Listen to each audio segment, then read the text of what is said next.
Por que é que o amado fez isso? Por que é que ele sangrou na cruz pelo seu povo eleito, pelo seu povo escolhido? E a resposta é, mais uma vez, por conta da graça.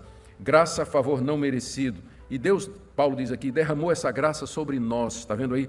Que Deus derramou abundantemente sobre nós. Existe uma graça que a gente chama de graça comum, que é derramada sobre a humanidade. É por isso que pessoas que não creem em Deus, pessoas mais perversas, mas elas têm talentos, elas têm criatividade, e às vezes algumas dessas pessoas até fazem atos bons, fazem caridade, ajudam o pobre, o necessitado, ajudam o orfanato e tudo.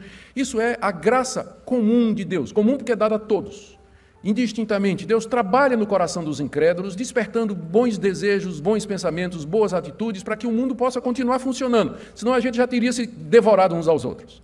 Então, essa é a graça comum, mas a graça especial ou salvadora de Deus é dada somente aos eleitos e predestinados. É a graça da redenção, a graça da remissão de pecados, a graça de pertencer a Deus. Essa é somente para aqueles que Deus elegeu e predestinou antes da fundação do mundo. Por isso que Paulo diz aqui que essa graça Deus derramou abundantemente sobre nós. Está falando dele e dos seus leitores crentes, portanto dos cristãos. Deus derramou essa graça sobre nós, não derramou sobre o mundo, mas sobre nós. E ele derramou de maneira abundante.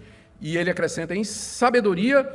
Sabedoria é a sabedoria com que Deus elaborou esse plano, e prudência, que é a maneira pela qual Deus executou esse plano. Sabedoria tem a ver com a concepção do plano e a prudência com a sua execução. Esse Deus sábio e prudente, na fundação do mundo, antes da fundação do mundo, na eternidade, ele elaborou esse plano maravilhoso da salvação, de criar o mundo, criar seres morais, anjos e homens, para que no final ele tivesse um povo santo e irrepreensível, lavado e perdoado completamente no sangue do seu Filho, para o louvor da sua glória. Esse é um plano sábio e prudente, que Deus derramou sobre nós graciosamente na pessoa do seu Filho.